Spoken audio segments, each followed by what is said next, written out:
How's it going, everybody? Today we're out in the fur shed and we're going to make a new fleshing beam.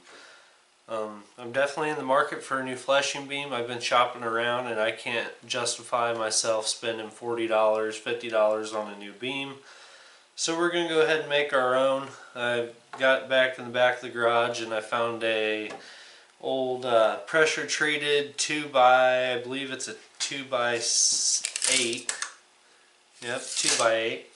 So we got it's probably, I don't know, it's just under 6 foot long. So we're going to use that, and we're going to take one of our old coyote boards, one of our old coyote stretchers. We're just going to lay it on it, and we're going to trace it out. Use a few simple hand tools. Got a little skill saw. We'll go ahead and cut it out, and then a wood rasp. We're going to use that to kind of sand the edges down a little bit, and then we got a little bit of sandpaper, and then we got some hinges too. I'm going to go ahead and show you how I'm going to mount this and where I'm going to do it, but essentially whenever I'm finished I want to be able to just kind of fold it up against my little column I got here. I got these little columns in my shed, and I just want to be able to fold it up to the column, wrap something around it, and it can sit there until I'm ready to do some more fleshing. So with that being said, we're going to go ahead and get this traced out and we'll start cutting it. Alright guys, we're going to make this as simple as we can. It's really not that hard. You just got to get the shape. If you look at the dimensions of the beams they sell, they're normally 7 inches wide, and I think they're like right around 4 foot long. So we definitely got enough material here to do that. I'm going to keep the nose end of my beam square. The last fleshing beam I had, it was pointed at the end, and after you sit there and flesh a lot, I think it's going to be nice with a flat end on the beam instead of jamming that point into my belly the whole time. But anyway, we're just going to center this up on this board as good as we can. Looks alright to me. And we're just going to trace it out. Like I said, guys, this is pretty simple, and I already had all the stuff at home. I'm the type of person that I like to save money when I can, and this is going to save me some money. So, alright, looks like we got it traced out decent enough. I can at least see.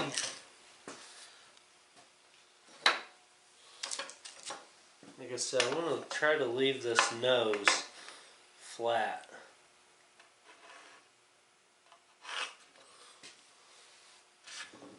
Yep. Alright, so now we're just going to get the saw out and we're going to rip this a little bit down, as this is super simple. Doesn't, it's not rocket science.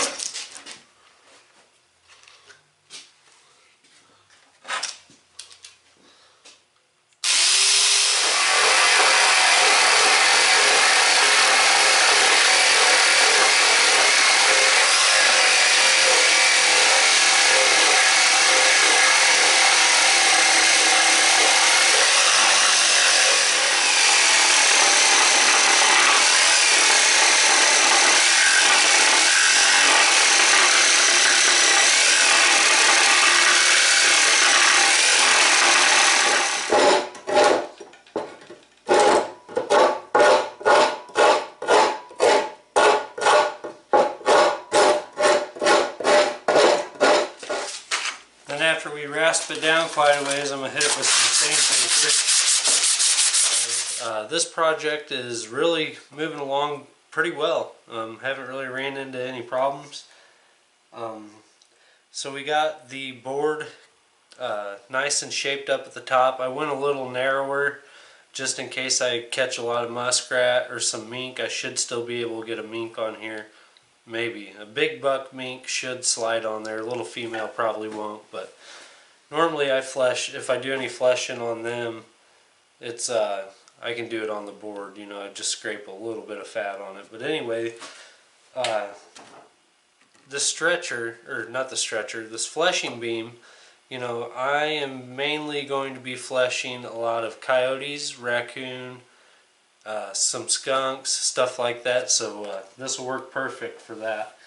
It's right at 5'6" long, and I was going to trim it down, the length of it. I was going to trim it down, but then I got to thinking, if I'm going, whenever on the old board I had, it was a Freedom brand board, and I believe it was only 48 inches long.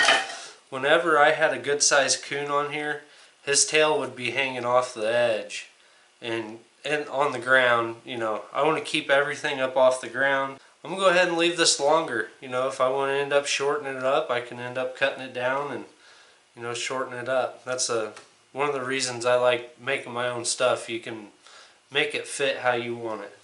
But anyway, we're going to go ahead and put one of the hinges on. We're going to put this hinge on down here at the bottom, and then we're going to go ahead and secure it to where I'm putting it, and then I'm going to put another a little bottom board on the bottom of it to hold it up. I think I'm going to cut that right at 2 foot long, and just to get me in the ballpark and figure out where I need to be. So we're going to go ahead and put some hinges on.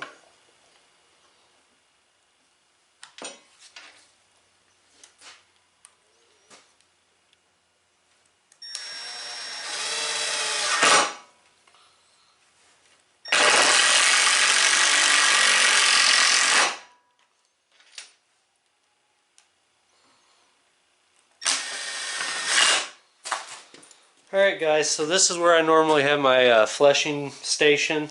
I'm going to go ahead and just lay this on the ground, and I'm going to put this rasp under it just to give it a little bit of clearance to swing. You don't want to put it flush to the ground or it won't swing with that hinge. So we're going to go ahead and raise it up just a little bit. Get it to where we want it.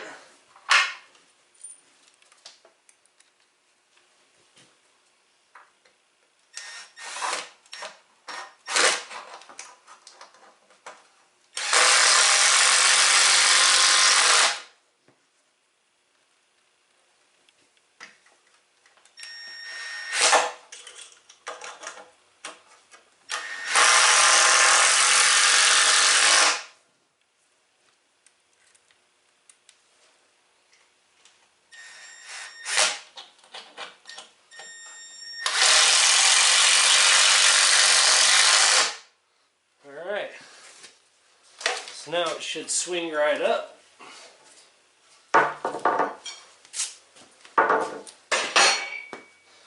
And then I'll end up taking a piece of wire. And just wrapping it around here to keep it secure to the beam and nice enough out of the way when I'm not using it. And then when I'm ready to use it, I could just take it down and flop it into position and get to fleshing. Alright, well, there she is in all her glory, guys. We got our beam finished up. There's a few key points I want to show about this beam here. Look, you need absolutely no room to store this thing. How I have it all hinged to where it puts away. I mean, that is like 8 inches together, counting the 4x4 post. So you really only need a few inches to store this thing, guys. That's key. Another thing, one-handed I could set it up. A lot of times you're setting in the fur shed, your hands are tied up. There it is. Everything stores and puts up nicely. It just folds right down when you need it. Guys, I'm super excited with how this turned out. Saved myself about $50, and it only took about 35 minutes worth of my time. Another key point I want to show you guys is this thing is really adjustable height wise. That's another thing I wanted to do. My boy is 4 this year, and I want to get him into if he's going to be trapping with me catching these critters, he's going to be learning how to flesh and put up too. That's something I want to teach him while he's young, and hopefully it sticks in his brain and he just keeps going with it. But as of right now, I believe it's set up to where it's right at about 42 inches for me. You can see I flattened the end here so it's not jabbing your belly the whole time. A nice flat end on that. But right there, I believe it's set around 42 inches tall. Well, if he wants to come in and flesh, we could drop it down, and we could drop it down to his height for him. This thing's fully adjustable. You know, depending on how you set it up, I've got about a foot worth of play here to where I can move it up and down. So that's pretty right on, guys. I think he's going to love it. I cannot wait for trapping season to come in and start getting some critters on this board to start fleshing. Cannot wait, guys. So yeah, homemade fleshing board. This is out of scraps I already had laying around. I had the hinges laying around. I'll show you how I hinged it here. I put it like that so it'll fold up. And then once it folds up, I've got my little support board hinged there too. So when everything folds up, it just falls into place. I just got a little piece of baling wire holding it up now. But yeah, there it is stored. Super easy to put up and take down. You need absolutely no room to store the thing. It's ready for some work. So I'm going to sit here in the fur shed and mess around with a few more projects I want to get done before season comes in. And then hopefully you guys will be seeing me put up some fur on this thing. Take it easy, guys.